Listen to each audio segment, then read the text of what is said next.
ಜಿಲ್ಲಾ ಒಕ್ಕಲಿಗರ ಸಂಘದ ಅಧ್ಯಕ್ಷರು ಹಾಗೂ ಮಲ್ನಾಡ್ ಇಂಜಿನಿಯರಿಂಗ್ ಕಾಲೇಜಿನ ಹಿರಿಯ ಉಪಾಧ್ಯಕ್ಷರಾದ ಮುದೇಗೌಡರ 98ನೇ ವರ್ಷದ ಹುಟ್ಟುಹಬ್ಬವನ್ನು ನಗರದ ಒಕ್ಕಲಿಗರ ಭವನದಲ್ಲಿ ಅತ್ಯಂತ ಸಡಗರ ಹಾಗೂ ಸಂಭ್ರಮದಿಂದ ಆಚರಿಸಲಾಯಿತು.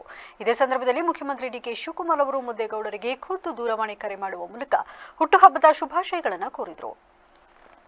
ದೂರವಾಣಿ ಸಂಭಾಷಣೆಯ ವೇಳೆ ಮುಖ್ಯಮಂತ್ರಿಗಳು ಮುದೇಗೌಡರ ಸುದೀರ್ಘ ಸಮಾಜ ಸೇವೆಯನ್ನು ಶ್ಲಾಘಿಸಿದರು. ಮುದೇಗೌಡರ ಸಮಾಜ ಸೇವೆ ಹಾಗೂ ಅವರ ಆಡಳಿತ ವೈಖರಿ ಎಲ್ಲರಿಗೂ ಮೆಚ್ಚುವಂತದ್ದು ಮತ್ತು ಮಾದರಿಯಾದದ್ದು. ಮುಂದಿನ ದಿನಗಳಲ್ಲೂ ಅವರ ಆರೋಗ್ಯ ಹೀಗೆಯೇ ಉತ್ತಮವಾಗಿರಲಿ, ಸಮಾಜಕ್ಕೆ ಅವರ ಮಾರ್ಗದರ್ಶನ ನಿರಂತರವಾಗಿ ಸಿಗಲಿ ಎಂದು ಸಿಎಂ ಶುಭ ಹಾರೈಸಿದರು.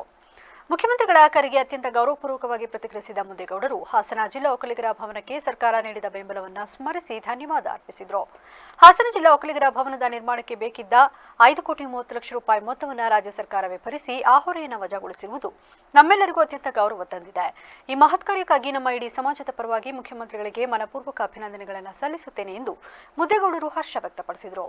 ಹಾಸನ ನಗರದ ಒಕ್ಕಲಿಗರ ಭವನದಲ್ಲಿ ನಡೆದ ಈ ಜನ್ಮದಿನೋತ್ಸವ ಕಾರ್ಯಕ್ರಮದಲ್ಲಿ ಮುದೇಗೌಡರು, ಒಕ್ಕಲಿಗರ ಸಂಘದ ಪದಾಧಿಕಾರಿಗಳು, ಸದಸ್ಯರು ಹಾಗೂ ಗಣ್ಯರು ಭಾಗವಹಿಸಿ ಹಿರಿಯ ಚೇತನಕ್ಕೆ ಹಾರ ಹಾಕಿ ಸಿಹಿ ಹಂಚಿ ಗೌರವ ಸಲ್ಲಿಸಿದರು.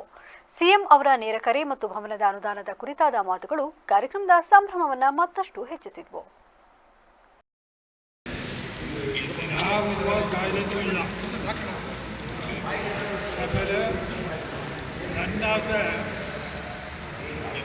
ಇದೊಂದು ಸಮುದಾಯ ಭಾಗ ಕಟ್ಟಿ 10 ಜನ ಮಕ್ಕಳಿಗೆ ಸಹಾಯ ಆಗುತ್ತೆ. ನನ್ನ ಜೀವನ ಸಾರ್ಥಕ ಆಯಿತು ಅಂತ ನಾನು ಎಲ್ಲಕ್ಕಿಂತ ಹೆಚ್ಚಾಗಿ ಸಂಘ ಇದೆಯಲ್ಲ ಎಷ್ಟು ಒಗ್ಗಟ್ಟಾಗಿದೆ ಅಂದರೆ ಒಂದೇ ಒಂದು ಮಾತು ಭಿನ್ನಾಭಿಪ್ರಾಯ ಇಲ್ಲ. ಇದಕ್ಕಿಂತ ದೊಡ್ಡ ಮತ್ತೊಂದಿಲ್ಲ.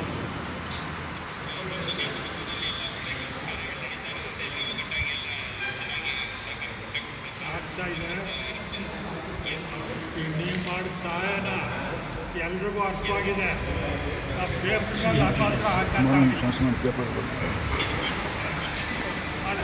ಹಾಕಾಗಿಲ್ಲ. ನಾನು ಅಲ್ಲೆಲ್ಲ ನೀವು ಅದನ್ನು ತೋರಿಸಿದ್ರಿಂದ ನಮಗೆ ಸುಲಭ ಆಯಿತು. ನೀವು ತೋರಿಸದೇ ಇದ್ದರೆ ನಮಗೆ ಗೊತ್ತಾಗ್ತಾ ಇರಲಿಲ್ಲ.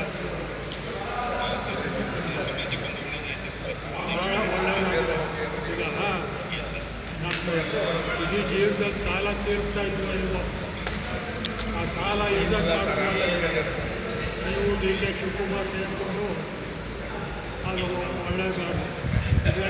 ಪ್ರತಿಯೊಬ್ಬರ ಹೆಸರನ್ನು